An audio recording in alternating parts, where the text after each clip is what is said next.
ঠাকুর, মা ও স্বামীজির চরণে প্রণাম নিবেদন করি। শুরু করছি স্বামী লোকেশ্বরানন্দ মহারাজ কর্তৃক সম্পাদিত Ramakrishna mission institute of culture, Golpark থেকে প্রকাশিত শতরূপে সারদা। আজ পাঠ করব ভারতের স্বাধীনতা সংগ্রাম, শ্রী মায়ের দৃষ্টিভঙ্গি।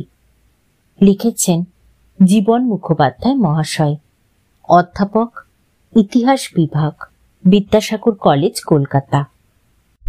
পাঠ করছি ভারতের স্বাধীনতা সংগ্রাম, শ্রী মায়ের দৃষ্টিভঙ্গির তৃতীয় পর্ব। একবার কয়েকজন বিপ্লবী সন্তান মাকে ইংরেজের অনাচার অত্যাচারের কথা সবিস্তারে বর্ণনা করে কাতরভাবে প্রার্থনা জানিয়েছিলেন, মা, তুমি একবারটি মুখ দিয়ে বলো, ইংরেজ উচ্ছন্নে যাক। সন্তানদের মর্মজ্বালা অন্তরে অনুভব করেও মা বলেছিলেন, আমি মা হয়ে মানুষকে উচ্ছন্নে যেতে কি করে বলবো? ইংরেজ কি আমার সন্তান নয়? আমি বলি সকলেরই কল্যাণ হোক। বলা বাহুল্য, ভারতীয় জাতীয়তাবাদ কখনোই স্বদেশ প্রেমের সংকীর্ণ গণ্ডির মধ্যে আবদ্ধ হয়ে থাকেনি, বরং দেশপ্রেমকে আন্তর্জাতিকতা বোধে রূপান্তরিত করাই ছিল ভারতীয় জাতীয়তাবাদীদের লক্ষ্য। একথা ঐতিহাসিক সত্য যে স্বদেশী আন্দোলনের নেতা এবং কর্মীরা অধিকাংশই প্রধানত স্বামী বিবেকানন্দের বাণী ও আদর্শের দ্বারা অনুপ্রাণিত। তাই স্বামীজির রচনাবলী সম্পর্কে পুলিশের একটা প্রকাণ্ড ভীতি ছিল। স্বামী বিবেকানন্দের অবর্তমানে শ্রী মা ছিলেন বহু দেশপ্রেমিক ও স্বাধীনতা সংগ্রামীর আশা আকাঙ্ক্ষা ও অনুপ্রেরণার উৎস। তাদের তাপদগ্ধ, নির্যাতিত ও অন্তরীণ জীবনে শান্ত স্নিগ্ধ মরুদ্যান। সংঘ জননীকে প্রাণের ভক্তি জানিয়ে তারা যোগ দিতেন দেশ মাতৃকার মুক্তিযজ্ঞে, বা হতাশাময় জীবনে শান্তিলাভের আশায় ছুটে আসতেন মায়ের কাছে।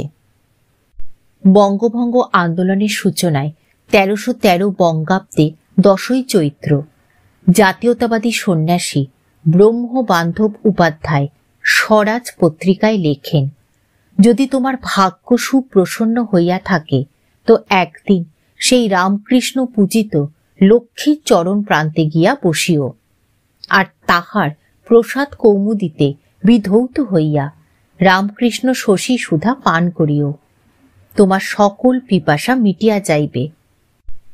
স্বদেশী আন্দোলনের কালে ১৯০৫ থেকে ১৯১১ বহু তরুণ বিপ্লবী বেলুর মঠে যাওয়া আসা করতেন, মঠের নানা অনুষ্ঠানে যোগ দিতেন এবং মঠ কর্তৃপক্ষ তাদের মনোভাব সম্পর্কে সম্পূর্ণ ওয়াকিবহাল ছিলেন। পরবর্তীকালে তাদের মধ্যে অনেকেই রামকৃষ্ণ সংঘে সন্ন্যাস গ্রহণ করেন। এদের মধ্যে দেবব্রত বসু অর্থাৎ স্বামী প্রজ্ঞানন্দ, শচীন্দ্রনাথ সেন অর্থাৎ স্বামী চিন্ময়ানন্দ, নগেন্দ্রনাথ সরকার অর্থাৎ স্বামী সহজানন্দ, প্রিয়নাথ দাশগুপ্ত অর্থাৎ স্বামী আত্মপ্রকাশানন্দ, রাধিকা গোস্বামী অর্থাৎ স্বামী সুন্দরানন্দ, সতীশ দাশগুপ্ত অর্থাৎ স্বামী সত্যানন্দ, ধীরেন দাশগুপ্ত অর্থাৎ স্বামী সম্বুদ্ধানন্দ, অতুল গুহ স্বামী অভয়ানন্দ অর্থাৎ ভরত মহারাজ এবং নিতাই দাস অর্থাৎ স্বামী বলদেবানন্দ উল্লেখযোগ্য ছিলেন। এরা সকলেই অনুশীলন সমিতির উল্লেখযোগ্য কর্মী এবং পরবর্তীকালে রামকৃষ্ণ সংঘে যোগদানের পূর্বে কারাবাস ও অন্তরীণ জীবনের অভিজ্ঞতা প্রায় সকলেই অর্জন করেছিলেন। এখানে উল্লেখ করা প্রয়োজন যে এরা সকলেই ছিলেন শ্রী শ্রী মায়ের মন্ত্র দীক্ষিত।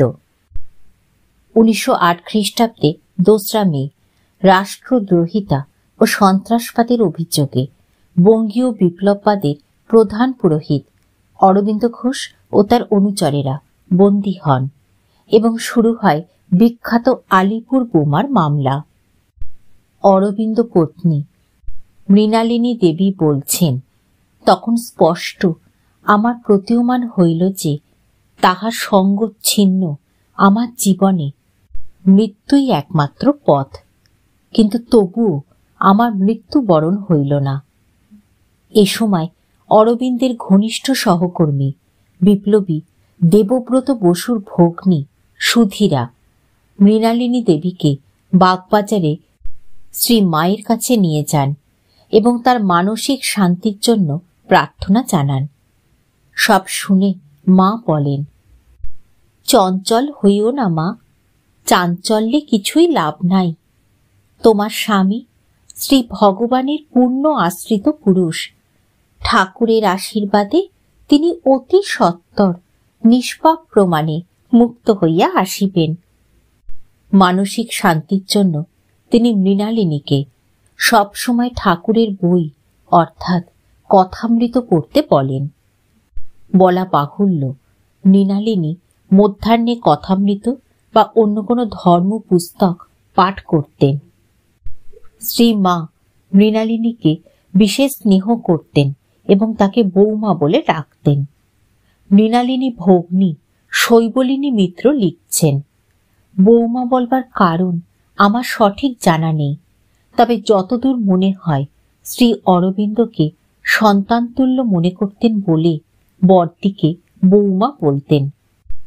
নিবেদিতা লেখা থেকে জানা যায় যে স্বদেশী আন্দোলনে কালে দেশপ্রেমিকেরা শ্রী মাকে প্রণাম করে যেতেন। 1909 খ্রিস্টাব্দের মে মাসে আলিপুর বোমার মামলার অবসানে যেন তার জোয়ার এলো। নিবেদিতা লিখছেন, সকল মহান জাতীয়তাবাদী এই কাজ অর্থাৎ তার চরণ স্পর্শের কাজ এখন করে থাকেন। তারা শ্রীমা সারদা দেবীর চরণ স্পর্শ করতে আসেন।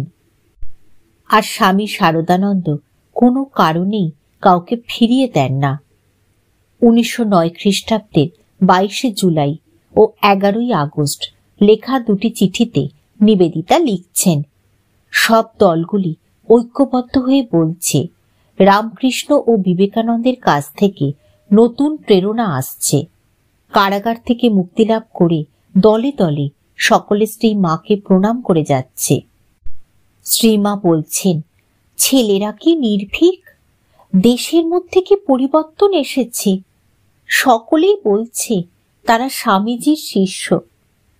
এ সময় নিবেদিতা একদিন মাকে বললেন, মা, ঠাকুর যে বলেছিলেন কালে আপনি বহু সন্তান লাভ করবেন, বোধহয় তার সময় অতি নিকট, সমগ্র ভারতবর্ষই আপনার। মা উত্তর দিলেন, তাই তো দেখছি।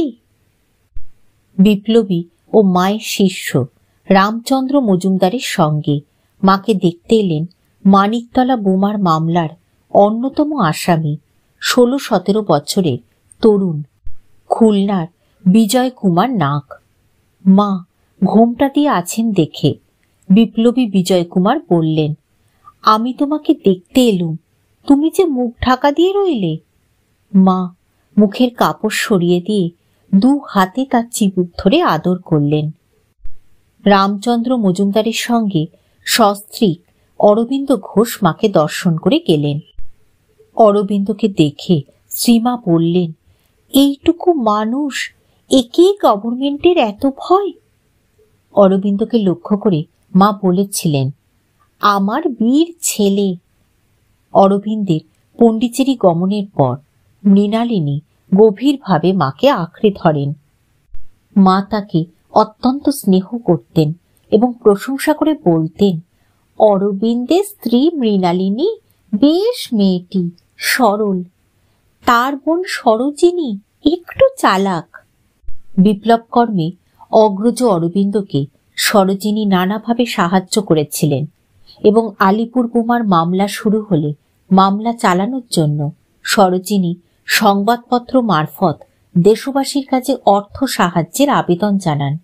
তার আবেদন তৎকালীন প্রায় সকল পত্রপত্রিকাতেই প্রকাশিত হয়েছিল।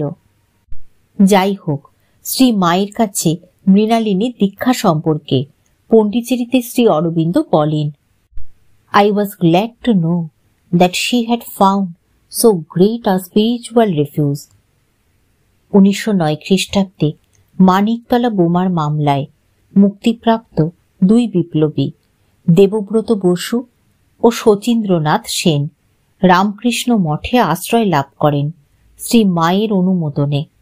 বৈদেশিক শাসনের ওই যুগে প্রবল রাজনৈতিক আন্দোলন ও বিপ্লববাদী কার্যকলাপে ভরপুর ওই দিনগুলিতে রাষ্ট্রদ্রোহিতার অভিযোগ থেকে সদ্য মুক্ত দুই বিপ্লবীকে মঠে স্থান দেওয়া কি ধরনের বিপজ্জনক ছিল তা সহজেই অনুমেয়।